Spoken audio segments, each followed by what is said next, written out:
Ito ang Presidential Broadcast Service. Radyo Pilipinas. Radyo Publiko ng Bagong Pilipinas para sa Bagong Pilipino. Naghahatid ng mahahalagang balita at impormasyon na guugnay ng pamahalaan sa sambayanan. Tulay sa himpapawi ng serbisyo publiko. Radyo Pilipinas. Radyo Publiko. Ang boses ng Pangulo sa Iloilo. Radyo Pilipinas. 585 AM. Oras sa Radyo Pilipinas, alauna-uno na sa hapon. Adlaw-adlaw, Lunes tugtog Biyernes, pagdulong sang mga balita. Hitabo, issue kag concern, may kaangtanan sa katilingban, sa kaayuhan, pati na ang sa ikaayong lawas. Halin sa mga concern sa mga bata, sa mga lamharon, nagadinalaga kag nagasinultero, mga hamtong, professional man o mamumugon, mga tigulang, kabuhi kag paghimakas sang mga ginikanan para sa ila kabataan. Pag-ulikid sang panwa, pagtingog sang magkasimanwa para sa ikaayo sang ila kahintangan. Ini ang Balitang Sosyal.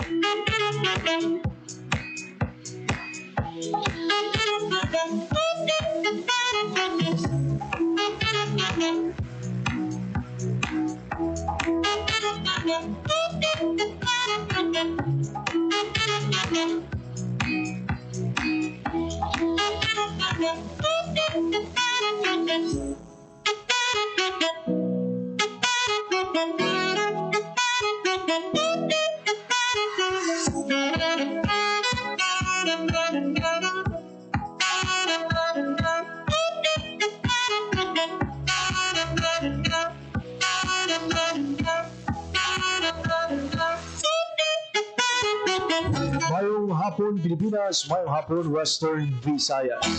Sinargag probinsya sang Iloilo kag kutob sa malabutan sang amon pagserbisyo. Di ka man gabahin sang kalibutan nagatagabi sa katahuran, mayong hapon, good afternoon sa inyong atanan. Mabiyan, welcome sa Serman Kedisyon sang pagpalagad sang programa Balita Sosyal. Alam ito karoon sa Lunes, Abril 28, so tuwing 2025. It's good to be back sa siling pagpalagad. Hello sa inyo regular anchor woman, Marian Grace Araniata. Huwag inyong alagad, JP Harvas.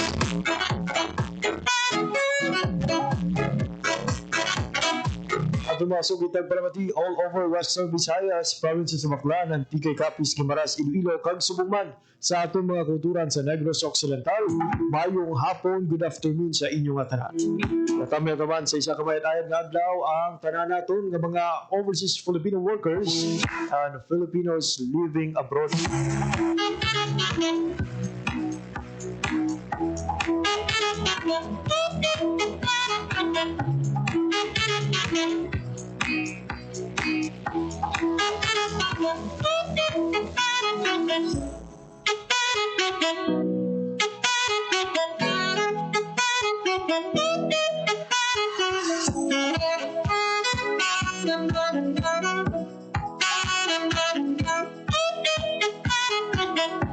Sa aton nga pagpakalagad, subong iya nga hapon, lakip sa aton nga pag-istoryahan mga biyan, ang update gikan sa aton nga Department of Social Welfare and Development, partikular mga biyan sa ilang social pension. Kumalo na ito ng mga updates, pila na bala ka mga indigent senior citizens sa Western Visayas ang nakabenepisyo sa siling programa sang DSWD.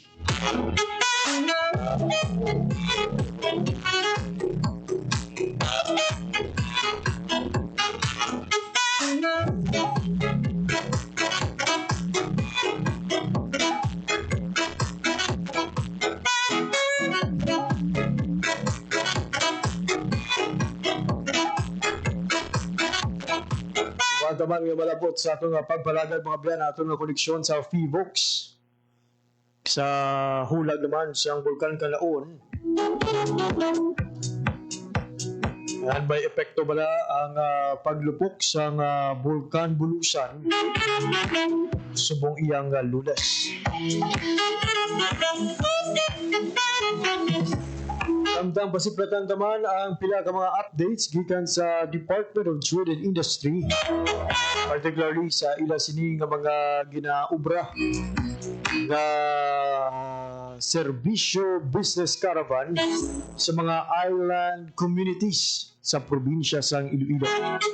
Ano pala ang mga ginapalabot nga serbisyo sa idalom sang siniiyang programa na ang aton hibaloon sa indigid lamang Baduga. Ang hatagan naman ko mga biyan sa pila ka mga updates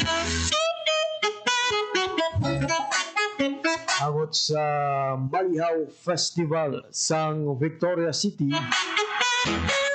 Kag ang ginahulat-hulat nga 20 pesos nga bugas na iga roll out sugod sa Visayas. Na ang pila sa aton nga pagpatun sa aton sining nga pagpangalagad subong iyang hapon. Standby mga biyan ha, sinig lamang madugay. Isa na to ng pagpatpat sa sining mga balita kag impormasyon. Wantis kita magkuha sa mga updates mga biyan gikan sa tuwang mga ahensya sa gobyerno. Mag-check ana kita sa latest nga update sa lakat sang panahon. Ibalo naton sa Pag-asa Iloilo ang mangindalagan sang paniempo diri sa aton iyang syudad.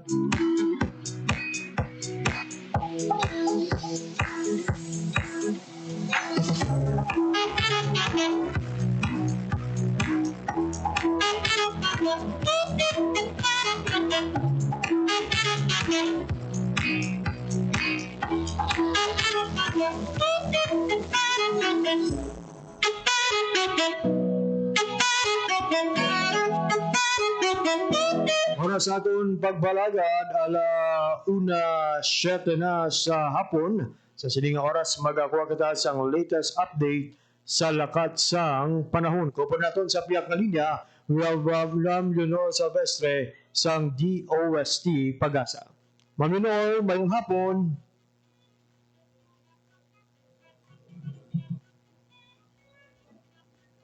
Monday, April 28, 2025. As of 8 a.m. pag ng aga, ang ginamonitor natin ng LPA, ara na sa may kalayoon 655 km east of General Santos City.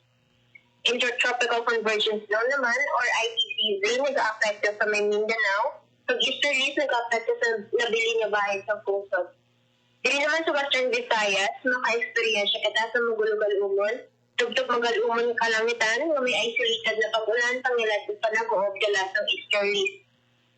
Mahina tugtog makasarang naman ang hangin natin dito sa Western Visayas, nga mag-ahalin sa direksyon na Sidlangan, tugtog amihan na Sidlangan, nga magadalasang makanay, tugtog makasarang yung pagbalot ng ating kadagatan. Forecast temperature natin generally 27 to 34 degrees Celsius.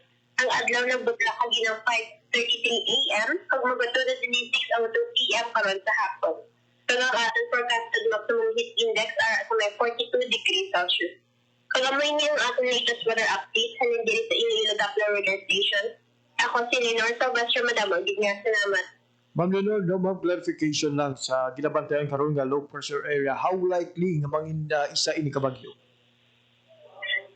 Low chance na sa mag-develop into tropical depression within 24 hours, sir. I see. Pero ma'am, recently, no, kung iniwag sila last Friday and kahapgabi, may mga pag-ulan nga madamon nga na-experiencehan diri sa syudad at the same time sa pila ka mga lugar sa Iloilo. May ano ang kabangdanan sini ma'am? Mga localized thunderstorms lang na, sir. Shall we expect the same ma'am sa mga hindi nga mga inadlaw nga kada gabi mangin maulano ng aton sining nga panahon? Yes, sir. Okay. And as to heat index naman ma'am, kamusta so far ang heat index diri sa Western Visayas? Ano ang pinakamataas so far ang heat index among stations nga ginabantayan sa Pag-asa?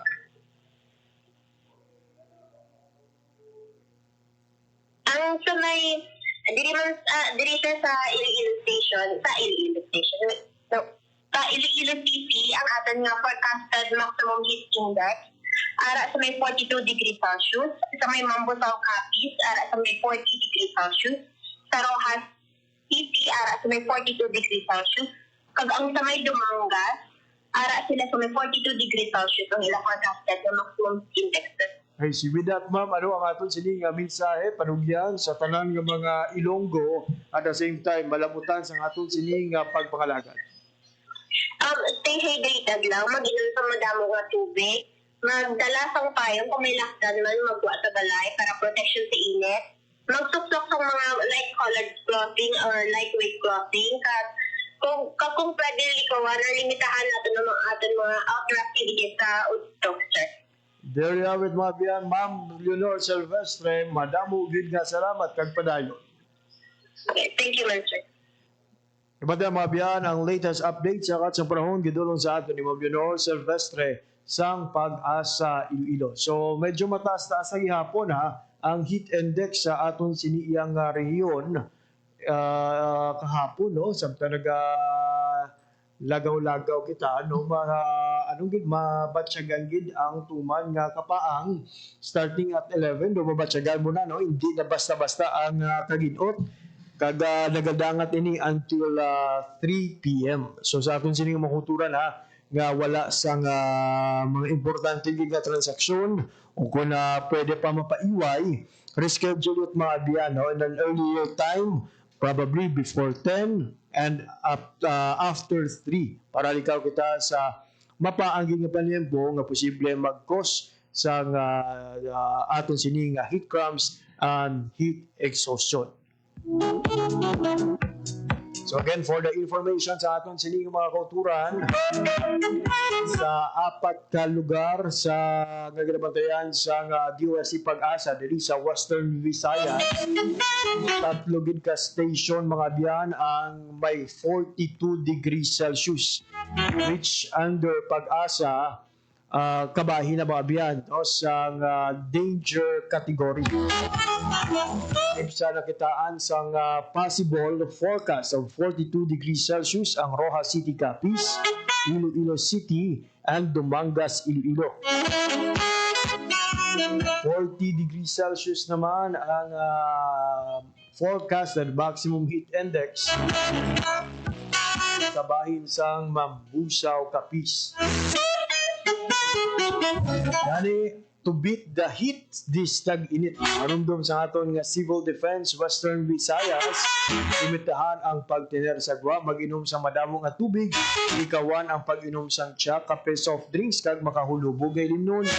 Magamit sang payong, magsuksok sang kalo, kag may malaba nga pako nga panapton kung ara sa gwa.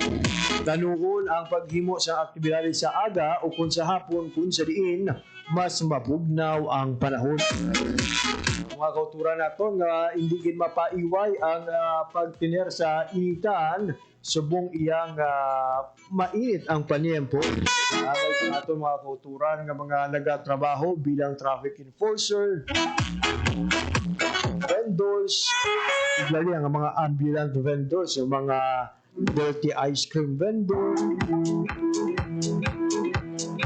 mga street vendor naton, lagip na ang aton sining nga mga street sweepers, hindi na ang aton nga mga construction workers, mga moms and sirs. Please, pahuway-huway din pag may time. Time to time, no, magpaharon-haron. At syempre, no, mag-inom siyang madamo nga tubig. Alauna 14 sa hapon sa aton pagpanumbalik, pakigangutan naton mga biyan ang aton nga koneksyon sa Department of Social Welfare and Development agot sa update sa social pension. Nanabala ka mga lolo kag lola diri sa Western Visayas ang nakabaton sa ilang social pension. Nag-ano pa na bala nga quarter ang napanagtag sang DSWD. Pag subong nga mainit ang paniempo, ano nga mga safety measures ang pinapatuman sa aton sining ahensya constitute nga hindi ma-compromise ang ikaayong lawas sa aton mga lolo kag lola. Gigaywan pa nga mga pamangkot aton tiwaan nga matagan sabat pagkatapos lamang sang pila ka pahanungdon.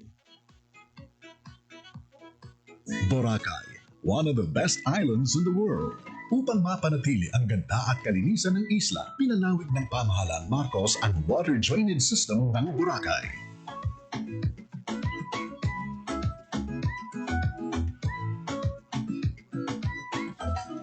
Suportado ng DOT TESA ang adhikain ng Pangulo. Kaya ito pong Boracay ay talagang binabantayan namin, pinoprotektahan namin, sinusuportahan po namin ang mga pangangailangan niya para ma-maintain niya yung standard as an iconic destination, hindi lang dito sa Pilipinas pero sa buong mundo. Sa nagbabagong Pilipinas, patuloy ang trabaho, patuloy ang pagbabago. Ang EcoZone Program sinimulan sa panahon ni dating Pangulong Ferdinand Marcos Sr. Ngayon ay nakapagbigay na ng 1.8 milyong trabaho sa ating mga kababayan at sa ilalim ng liderato ni Pangulong Ferdinand Marcos Jr. 27 economic zones na ang naiproklama ayon sa Philippine Economic Zone Authority o PEZA. Katumbas ito ng tinatayang mahigit 9 billion pesos na halaga ng investments. Ibig sabihin ito ay mas maraming oportunidad ng trabaho para sa mga Pilipino. Our aggressive infrastructure development, business-friendly policies, investment and export promotions, foreign visits, and economic missions are all aimed at generating not just jobs, but quality and competitive jobs. Sa nagbabagong Pilipinas, patuloy ang trabaho, patuloy ang pagbabago.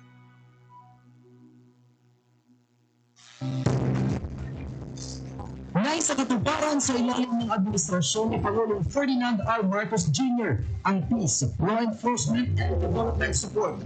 Nagkakaisa ang mga ahensya ng gobyerno para labanan ang insurgensiya, bringing investments in education, health, infrastructure, livelihood, health, currency conflict. Through this administration's programs and projects, we will sustain the stability, the peace, and the progress. Sa ilalim ng pamamahala ni Pangulong Marcos mula July 2022, matagumpay na nasa watan ng kasundaluhan ang 21 sa 22 na natitirang NPA guerrilla front sa bansa. Dalawang grupo naman ng local terrorist group ang pumiyang nabuwag mula nang maimplementa ang programa. Sa bagong Pilipinas, sumibol ang kapayapaan sa mga lugar na dati nang binalot ng kaguluhan.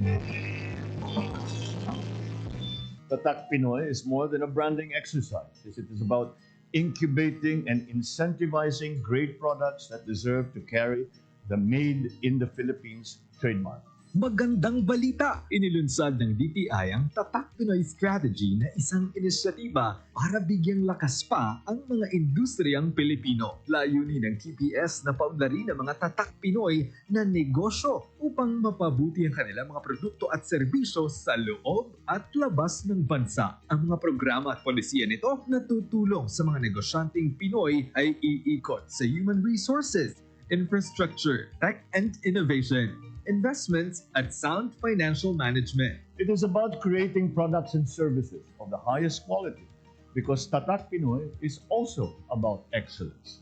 And as a seal of great workmanship, Sama-sama, gawin nating sikat at makilala sa buong mundo ang Tatak Pinoy. Sa ilalim ng administrasyon ni Pangulong Ferdinand R. Marcos Jr., patuloy ang Subic Bay Metropolitan Authority sa pagtupad ng mandato nitong gawing sentro ng pamumuhunan at ekoturismo ang Subic Bay Freeport. Talagang kailangan natin yan. Build better more. You keep on improving what you have. Kailangan natin to keep on building and building it better and more of it. That is the way to progress. Sa pamamagitan ng makabagong infrastruktura at maayos na pamamahala, hatid ng SBMA ang mas maraming oportunidad para sa bawat Pilipino. Sa pamahalaang Marcos, ang bagong Pilipinas nakikita na. Sa nagbabagong Pilipinas, patuloy ang trabaho, patuloy ang pagbabago. Oras sa Radyo Pilipinas, 1:20 sa hapon. Radyo Pilipinas. publiko. Radyo Pilipinas. Mga biyan, sige po, nagpapamati ka mo sa pagpakalagad sa ang programa Balita Sosyal. Adlaw kita karon sa Lunes, Abril 28, tuwing 2025. Sa kinahanglan mga biyan, kita mabatang live sa 585 kHz sa Lisuan sa inyong radyo kag Subuman sa official Facebook page sa Radyo Pilipinas Iloilo. As mentioned earlier mga biyan, sa atong pagpangalagad, manging kaupod naton ang head ng Regional Social Pension Unit sang DSWD Region 6. Ito sa honor namin kaupod subong sa atong linya si Ma'am Marian Grace Tamonan sang DSWD 6. Ma'am Marian, mayong hapon ma'am and welcome sa pagpakalagad sa programa Balita Sosyal. Good afternoon, Sir JP, no? Kay Tatanan nga Tigtalamati sa Radyo Pilipinas. Ma'am, for those na first time nabakian ang programa nga social pension, a little backgrounder lang, ano bala ini nga programa sa DSWD? Yes, Sir JP, no? So, ang social pension program ni DSWD is for our indigent senior citizen, no? 60 years old and above, and ang mga qualification din, no, para makasulod sa program is dapat wala ka sang pension from any government and insurance company like SSS, GSIS, PIVAL, no, or even no, ang atong mga AFP, MBAI na siya. Another one is, isa sa qualification is dapat, no, wala ka sa regular source of income like halin sa mga businesses, no, and wala ka sa regular support para sa halin sa imo nga mga himata na ginahatag, no, para sa imo nga pang-adlaw-adlaw. And of course, no, gina-priority naton diri, no, ang aton gid as what I have mentioned, ang aton gid nga mga indigent senior citizen, especially, no, ang mga aton mga PWD na senior citizen. So 1,000 pesos nag-start, no, ang previously 500 pesos, and then this last year 2024 umpisa kita, no, sa 1,000 per month ang ginabaton sa aton mga beneficiary sa social pension program. So ayun ha, maatag may mga pagsulundan o kung talaksan, it doesn't mean nga senior citizen ka na, automatically you are entitled sa sining programa sa DSWD. Dapat indigent kag wala sa may ginabaton nga mga anuman nga pension coming from private and government nga mga social pensions. Ma'am, may we know, no, ang inyo sini nga pagpanagtag sa 1,000 pesos nga monthly stipend, kamusta na so far? Actually, no, subong sir, sige man sa Japan, no, ang aton nga pag-payout sa aton mga social pension beneficiaries, given na, no, may ara pa kita nga mga LGUs nga wala pa gid man may nakabaton sa first quarter, subong second quarter na. Pero sa aton nga mga direct, no, DSWD managed payout, so ang ato niya nga payout is until April 30 lang yet, since nga ang ginhatag sa ato, no, ang exemption sa COMELEC is until, no, April 30 lang, and then we will resume naman after na sa election. And for our transfer of funds, since nga duwa ang mode nga ato nga ginagamit, as what I have mentioned, ang DSWD direct managed payout, which is the DSWD on the payout, and then ang ari ang mga transfer of funds, which is nga gina-transfer nato, no, sa LGU ang funds para nga magabulig sila, no, sa pag hatag sa aton nga mga lolas and lolas para mapadasig pagit. So sila, no, gina-expect man sila nga until April 30 man, no, na tapos ang payout, and then ma-resume naman ina siya sa GP by after na sang election man. I see. Ma'am, may we know if currently may ara kaya sa nauyatan nga percentage kung pila na so far ang nakabaton, kag kung ano nga quarter ni ma'am ang atong nga ginahatag subong? As of now, sir, no, for our first quarter, ara kita sa 46, no, ang data nga ini natin is since, no, last Friday pa. So, ara na kita, no, sa 46.82% nga na disburse na for our first quarter, and then our second quarter no ara naman siya sa 10%. So for LGUs nga subong nga namo na transfer ang funds, ginatungan sa JP no ang payout sa first quarter kag second quarter. I see. So 6,000 na sa ang ginabaton sa aton mga lolas and lolas for those LGU nga naulihin namo na transferan sang funds. Ma'am, when atong ginalauman nga makumpleto ang pagpanagtag sa first quarter payout sa aton sini nga mga indigent nga mga lolo kag lola. So JP no, our target no sa RPMO is hopefully no matapos ni siya naman kag ginatinguhaan gid namo no nga matapos ang payout simultaneously ang first quarter kag second quarter before mag end ang June 2025 para naman in preparation sa third quarter naman naton. So we are trying our best no ginahimo sang tanan sang DSWD through our RPMO Social Pension Program Unit nga matapos ang payout by end of June para sa first quarter and second quarter naton. Ma'am Marian, no, talaga pang dunggid ang kapaang sa panyempo subong and we all know nga ang mga lolo kag lola naton are considered vulnerable sa sining mataas nga heat index. You know, kamusta anong mga safety measures nato nga hindi man makompromiso ang ikayong lawas ng day lolo kag lola sila pagkuha sa sining ayuda? Yes, Sir JP, no, ginatanaw gid nato no ang health no sa ating mga lolas during our payout. So kami no sa DSWD we ensure no if possible we can start no early in the morning para early man siya matapos. And then may ara makita no request kita sang medic na to no nga team nga maka-standby sa ating mga payout sa mga payout centers naton.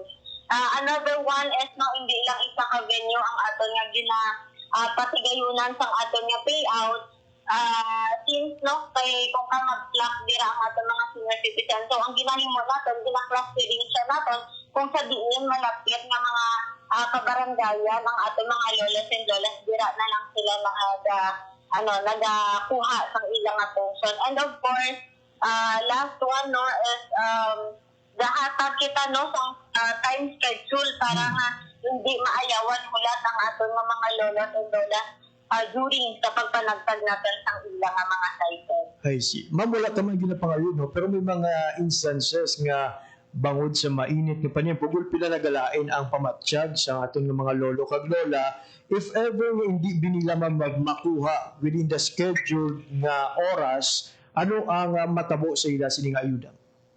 Yes, sir. Actually, sir, no, during sa our payout, sir, hindi man ina siya maligawan. So, if ever naara na ang aton mga lolos and lolas dira sa venue, basta magambal sila nga dalain ang ila pamatsyag na priority, kit sila na yan natin, sir. So, ginatagaan sila yan natin. Dayon, no, wala na natin sila ginapapila dito sa ilagid yan nga number nga supposed to be.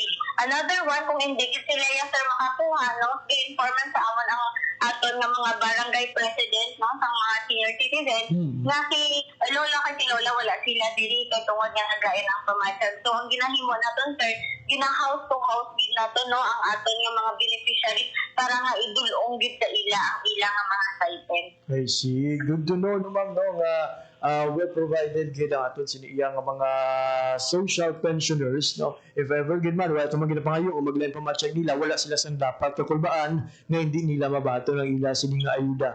Ma'am, subong nga nagahilapit naman, we only have less than 2 weeks before the day of the election. May mga reports na bala kita na batong nga may mga politiko nga naga-intra o kung naga-ride on sa pagparagtag naton sa social pension. So far na sir no diri sa aton nga Regional Social Pension Unit wala pa man kita nga report na may nabaton nga may ara na nag-join sa aton nga mga politicians natin during our payout. And we make sure man sir no at our end na our field staff no is oriented na every time no we cannot do the payout basta may ara no sa presence ng politician because we need to abide kung ano ang direct sa ato no sa pamilya. Hindi man kita gusto nga ibaliwala ang ilang mga pulisiya in terms of payout tungod diri nga may ara kita sa certificate of exemption. So far sir wala no, and always we coordinate local government unit para mas strengthen naton nga ang amon ni siya mga cases hindi matabo. And it's good to know, ma'am, no, as of now, wala pa kikisaya sang may na-record o kung may na-monitor nga amo silang insidente. But to clarify lang, ma'am, just in case, no, may mga lolo kag lola kita nga ginapahog, posibleng makakas sa listahan sa mga social pensioners, ano ang mensahe sa nga aton sining DSWD just in case, no, may mga nagaplano nga ipolitika ang ining programa? Sa aton nga mga lolas and lolas, no, we have our guidelines nga gina-implement no dira sa dalog. So hindi bisan sino hindi pwede makakas sa aton sa programa or bisan sino no hindi pwede makapasigod sa atong programa kung wala siya nag-agi sa sakto nga proseso. So before kita no magkakas sa inyo sa listahan, gina-ensure ginato no or ayun. Balikan natin, di ba? Si Mama Marian Grace Tamorna, no, ang head sa Regional Social Pension Unit sa DSWD6. Ma'am, our apologies dahil sa sudden cut sa ating sininga linya. Again, ma'am, ang imo sininga panugyan sa mga kauturan naton nga mga kung sa ating mga lolo kag lola nga mahimo no, ginapahog o ginapaandaman sa pila ka mga politiko samtang nagilapit na ang adlaw sa eleksyon. Sige, pinang sa aton tanan ng mga lolos and lolas, no, hindi ka mo magkabalaka, kag hindi ka mo mag-worry, no, kung may aragid man nga gapahog sa inyo nga kakason ka mo sa listahan. Kay, of course, no, kami sa Regional Social Pension Unit, gina-secure na mo, no, na before namon ka mo kakason is na-verify na mo, na-validate na mo ang inyong ground. So, anyone, no, except, no, sa DSWD, wala siyang pwede makapaka sa inyo sa listahan or makapatulog sa inyo sa listahan. So, gaagigid kita sa insaktong na proseso. If ever gid man, Sir JP, no, sa ating mga lolas and lolas, kung may mga amoy sinanga instances, kindly, no, inform us sa diri sa RPMO through our field staff na na-assign sa mga inyong mga banwa para at least ma-inform kami diri kag ma-take kami sa measures regarding dira. So ayun ha, may warning aton sining DSWD sa mga sinuman nga nagaplano nga mamintaha subong iyang nagalapit ang eleksyon. Ma'am, ano naman ang mensahe sa inyong opisina sa mga lolo kag lola naton who are qualified but currently no ara pa sa waiting list for some reasons? Yes, sir. Sa aton nga mga lolas and lolas no nga ara pa sa waiting list naton. So as of now, Sir JP, no, wala pa kita may na baton nga additional class for Region 6 no halin sa Babaw. And still no, don't worry kay kami diri sa FMO wala man kami nagakulang nga mag request no sang additional class dito sa Babaw kag mag follow up no para at least makasulod ka mo. Pero as of now, klaruhon ko lang, wala pa sang additional class for Region 6. Pero ma'am, just in case, di ba, no, ati may mga vacancy by reason of death sa aton sini nga mga active na nga mga lolo kag lola, paano na nato ma'am ginapili kung sino ang next nga magasulod sa programa? Yes, sir. Actually, sir, no, during sa nato no sa delistment nato sa replacement may aragid kita yung process na ginasunod. Isa na dira sir no ang first come first serve basis. So if ever nga hindi na siya ma-apply ang first come first serve basis, may ara kita sa guide points no kung paano ina siya mapatuman. Like for example, sir, may ara na mas priority no. Like for example, 30% for the age, 20% if may ara ka disability, and for the source of income is another 20%, no? So, total na siya natin, sir. So, may ranking gid kita para kung sino ang mauna sulod no, sa atin na program. So, hindi lang man, no? Tungod nga may napatay, ako lang na siya ang pag-replace natin. So, still, no, ongoing ang ating mga revalidation sa ating mga existing beneficiaries. Hindi butang ba yun, naara ka na sa listahan, asta ka na lang dira asta sa loob ka na lang dira. So gina-set na siya naton sir kada tuig no gina-revalidate na sa naton kung matuod eligible tang isa kang beneficiaries naton. Since for example no this year qualified si lolo kay si lola since na wala pa siya may ginabatan na pension. Pero for the next year abi no since napatay na ang iya nga kana and then may SSS to siya so magiging survival na siya. So, automatically, sir, ma-delete na siya sa ato na program.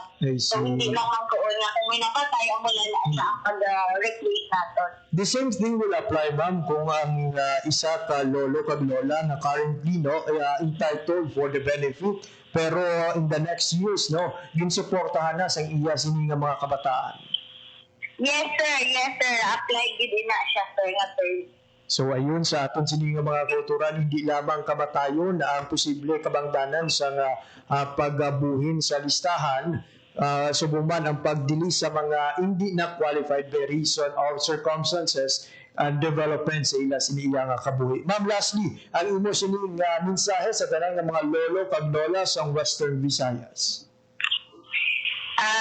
Sa kanang nato no nga mga lolas and lolas no sa mga wala pa nakabaton sa atong nga social pension stipend so mahulat-hulat lang yun kita no kay ongoing naman kag may mga schedule naman sa payout ang atong mga kada banwa nga wala pa nakabaton and for those no nga nakabaton na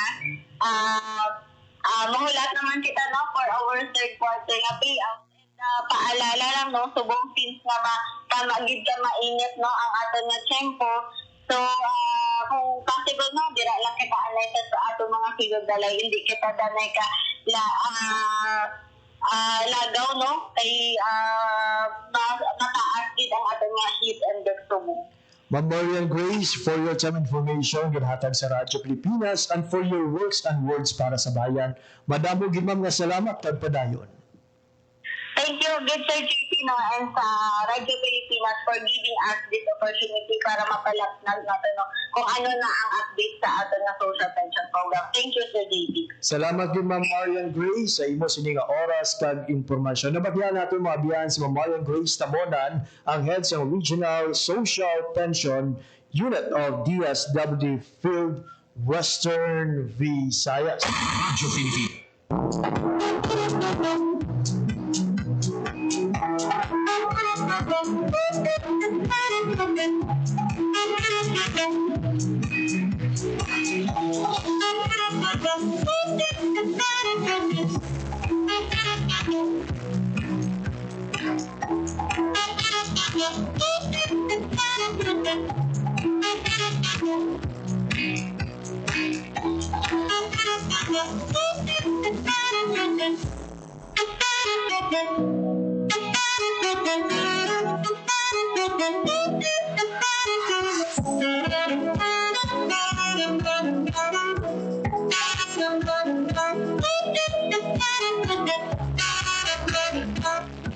Mga biyan, alauna 28 na sa hapon na batiyan mga biyan ato nga pagpakiginunanon kay Ma'am Marian Grace Tabonan ang head sa Regional Social Pension Unit ng DSWD Field Office 6. So again ha, sa atin sining mga lolo kag lola may ara sang pahuway anay sa payout comes May 1 until the day of the election bangod man sa mga pagsulundan kinahanglan sundon lain sa paghiwat sa aton sining eleksyon. At the same time ha, ginapaalinton gid sa DSW Field Office 6 na wala sang sinuman nga politiko ang may kapasidad nga panason ang isa ka beneficiary kabig kwalipikado and entitled sa sining nga benepisyo by reason of political affiliation,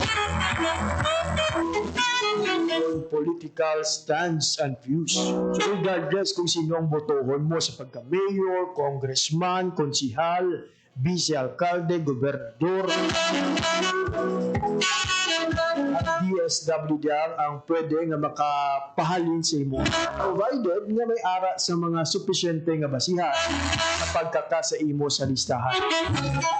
There na pamatud-an nga hindi ikaw kwalipikado kung may entitled na sa pension na nagabaton sa suporta gikan sa imo kabataan o kung iban pa nga pamilya. And ginapalinton man sa aton nga DSW Field Office 6 no, sa aton sini nga mga lolo kag lola, especially sa mga mataas ang heat index na magtiner sa guwa. Dahil ginang pamatsyag kami naka-schedule nga payout. Pag-risgo ang inyo sini kaayong lawang just to have that ayuda. Prioritize gid ang inyo sini nga safety. Ang aton sini nga DSW will just schedule another payout sa inyo iyang nga benepisyo. And speaking of heat index, masubok nga balita. Impormasyon nga ilang mga traffic enforcers naton ang apektado gid sa sining mainit nga panahon. Sad to say, no, may duha ka traffic enforcer nang napatay tapos ma-expose sa sining paang nga panyempo. Wala naton ang kaundan sa balita sa report ni Lodi Emerald Santiagudo. Radyo Pilipinas. Radyo Pilipinas. Mayong hapon. Mayong hapon, Japes. Mayong hapon sa mga tagpalamatin nato, no? Masubong nga balita, kainalanggid sa aga, ginkumpirma ni Uldarico Garbanzos, head sa Iloilo City Traffic and Transportation Management Office, no, nga duha na ka traffic enforcers ang ICCTMO ang ginbawian sang kabuhi bangod man sa ginapatihan nga mataas nga heat index diri sa syudad sang Iloilo. Ang duha ka mga traffic personnel no ang pinakaulihi amo ini si John Tulio Jr. nga ginbawian sang kabuhi sang Abril 7, no? Sa pagpanaysayon naton kay Sir Garbanzos, iya ginpahayag nga una ini nga nagkabatsyag, no? Sang daw hindi man nami nga pamatsyagol sa planha duty ni siya, no? Take note ang ini nga traffic enforcer na assigned dito sa may bahin sang distrito sang Lapas. Kaga una siya nga nagreklamo sa iya nga supervisor, ang manina nga nagapangayo siya ko na tani, no, sa temporary nga break or pagpahuway.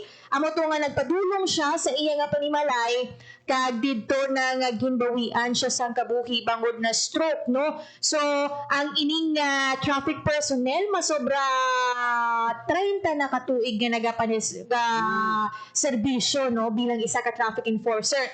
Kag si Sir Garbanzos man ang nagkumpirma nga hindi amoy ning una nga kahigayon na, no, nga may traffic enforcer kita nga nabawian sa kabuhi ang isa pa gid, no, sa nagligad nga Pebrero 23. Ang ini nga traffic personnel naman amo si Lester Paul Duran, no, ini siya 6 katuig naman nga nagaserbisyo sa ICCTMO. Kag sa aton nga nakuha impormasyon is na high blood, no. So ang ini nga duha ka traffic enforcer klaruhon lang nato, no, nga according kay Sir Garbanzos, ang duha nga ini may mga existing na nga comorbidities, may ginainom na nga maintenance, no, or may mga sakit sila nga wala pa na completely gid na disclose ni Sir Garbanzos, no. So dakong posibilidad according kay Sir Garbanzos nga ang ilang nga mga ginabatsyag na sakit, no, do mas naglala pa bangod naga-duty sila kag na-expose sila sa tuman ka init nga panahon, no. So kumbaga Japes do ang ilang nga nabatsyag aggravated, no, or ginapatihan na tugaman sang ilang malawig nga exposure kay imagine bala, no, ang ubraman sang aton nga traffic enforcer. So duha pa lang ang na-record, no, duha ang na-record sang ICCTMO nga ini nga mga casualty, no, sa mga traffic enforcers naton. Kag ang ginobasubong is ginaproseso ang assistance na pwede mahatag. Gagaina galing sang aga sa flag raising ceremony, Japes, gitagaan sang posthumous award ini si John Tulio Jr. kag ang posthumous nga award of commendation nga pirmado ni Mayor Jerry Treñas kag imbato naman sang iyang asawa kag ang kay Lester Paul Duran naman nahatag na ang iyang posthumous award. So bangod sa sining nagluntad nga masubo no nga insidente, may pila ka mga adjustments nga ipatuman ang ICCTMO so no kay Sir Garbanzos. Isa na diri no gisubong ginapalistan nila kung sa kutob sa mga traffic personnel, kung sino ang may mga comorbidities, may mga ginabatsyag nga kung ano dira nga balatian, kay i-adjust sila kag isayluhon ang ilang area o kung ang deployment nila sa hapon, no? Agad hindi sila ma-expose sa tuman kainit nga tiyempo. Kag existing man, kag padayon mga ginapatuman, ang ongoing ang ginapatuman nila nga heat stroke break, halin alas 9 sa aga, tub-tub alas 3 sa hapon. So nagapanugyan lang si Sir Garbanzo sa mga aton nga mga drivers, sa mga commuters naton nga basi makita ninyo dira nga wala bala sa ilang wala gid directly no under the heat of the sun kag ara sa mga dalanon kay kung kaisa pangita sang pwede mapasulungan sa mga mahandong nga area sila nagaposisyon pero ang pasalig ni Sir Garbanzos padayon nila nga ginamonitor ang mga dalanon japes. Okay, ang iban nga mga drivers and commuters no gina-issuehan pa ini nga kung mo naga puro panago gabantay ka dalakpon o amo nang iban nga mga issue no nga ginahaboy sa atin sining mga traffic enforcers pero subong nga panyempo isa sa mga rason dira sa ila sining nga pagparon haron kay bangod sang kapaang sang tiempo kita gani nga pila lang ka minuto sekundos na expose sa adlaw do maaragoy na kita kakainit ayan pa nang inuras nga tener sa aton sining mga traffic enforcers kagabay no ang hindi na madugangan pa ang listahan o kung ang numero sa aton nga mga traffic enforcers nga apektado sa siniiyang mainit nga panyempo. Ang buga ni Japes no kay tiari pa lang kita sa bulan sa Abril according kay Sir Garbanzos no ang ilang nga mga adjustments kag implementation ipalawigo nila until nga mag-shift naman sa tigululan ang panyempo diri sa aton pero for so long nagapadayon na naton nga heat index kung basehan naton ang CDRRMO ang mga local mga automated nga weather stations kakalabot 48-47 degrees Celsius ang heat index diri sa Iloilo City kagagina gani no samtang nagapabalik kita sa opisina kadamong kita sa mga traffic enforcers nga iban padayon nga nagabulad sa init sang panahon kag may iban naman nga nagapangita no sang shaded area kag didto sila nagapanago or pulupahuway mo na ganing panugyan ni Sir Garbanzos nga gamay lang nga pasensya sa mga traffic or sa mga drivers naton and commuters nga basi wala ninyo dira makita pero ara da sila nagabantay kado ka gamay lang nga pasensya subong tanan kita nagabatsyag sa init sang panahon. Ang gamay ma-consider man sa ini nga mga adjustment ang mga panagtuno ko na outfit sa aton nga mga traffic enforcer kay kung ako na magtanaw mado ka ginot ni sang ila nga ginasuksok color blue kag color red no nga isa sa mga gina-advise kin sang aton sini nga mga health expert nga dapat light colored ang ila sini iya nga pagasuksokon kung tanaw naton do ka ginot para sa akon magtanaw lang ako sa ila sining outfit which may contribute para sa ila sining kapaang pagid nga mabatsyagan. Or basi pwede man lang may adjustment, sabi no, kung kita lang pamangkoton. Or pwede may kalo sila nga medyo malapad-lapad nga makakover gid sa ilang bilog nga ulo. Or ang mga pati gani ang mga pamaypay bala japes nga burrito. Dako pa na nga bulig para maghagan-hagan. Imagine bala no, from 9 o'clock ang iban sa ila.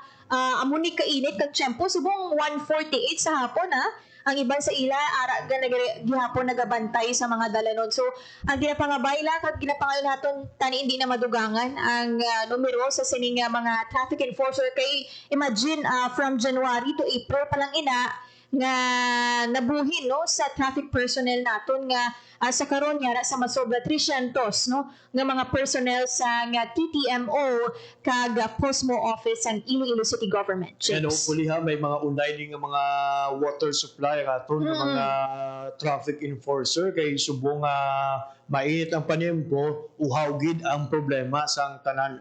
So kabay no nga hindi na magdamo pa kung madugangan pa ang numero sang mga maapektuhan sang sining mapaang panepo. Madamo nga salamat sa imong balita. Para sa Bagong Pilipinas, sa Meron Segundo Radyo Pilipinas, Radyo Publiko.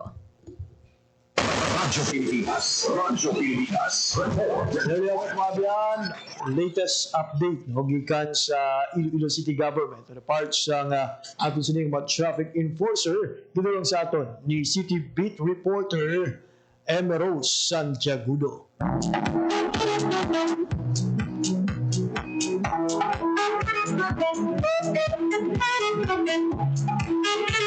Hanggang sa mga panatong nga balita, sa mga nagahulat-hulat sang 20 pesos per kilo nga bugas. Pinatuwaan sa Department of Agriculture kung DA nga mapadasig ang pagsugod sa ang baligaanay isang 20 pesos kada kilo nga NFA rice sa Visayas. Kapani Agriculture Secretary Francisco Chula Red Jr. na sa una nga simana sang Mayo ang target nga launching sang programa. May mga informasyon nga suguran ini sa Mayo 1 minsa masunod na o kung sinina nga simana mga biyan daw sang Webes. Ang pilot run igalon sa probinsya sang Cebu kung saliin mga biyan kinanunsyo man sa Tiliko ang iniiyang balita. Una na nga ginmanduan ni Secretary Laurel ang National Food Authority on NFA nga suguran ang pagreposisyon sa supply sang bugas sa Visayas. Para sa grabanta sa 600,000 kabag sang NFA rice ang inisyal na ginahanda para sa Cebu. Makutura nato diri sa Iloilo, Aklan, Antique, Capiz, Guimaras. Sa mga kultura naton sa ibang pagiging lugar sa Visayas. Expect nga sa mga sunod nga adlaw akal na ang 20 pesos kada kilo nga bugas. Kapagtuman sa naging promesa ni President Ferdinand R. Marcos Jr. na obrahon nga abot kaya kagasarangan ng presyo sang bugas sa pusod Pilipinas. So, tamang nga magpanawid pa mga benway kita sa oras ginabilin sa aton nga pagpangalagan. Nagila man ko tubatong edisyon sa mga adlaw sang Lunes, Abril 28, 2025. Kaya sa ako mga katuwang teknika, Mr. Bermora Vintora sa studio at Mr. Jeffrey Bitita sa transmitter. Ako naman ang inyo nang inalagad, talo sa inyo regular anchor, Maria Grace Aranieta. Ako si JP Harbas. Maayong hapon, Pilipinas. Ito ang Presidential Broadcast Service. Radyo Pilipinas. Radyo Publiko ng Bagong Pilipinas para sa Halos Bagong naman yung Pilipino. importante, ililipat sa mall Naghahatid voting. ng mahahalagang balita at impormasyon na guugnay ng pamahalaan sa sambayanan. Tulay sa himpapawi ng serbisyo publiko. Radyo Pilipinas. Radyo Publiko.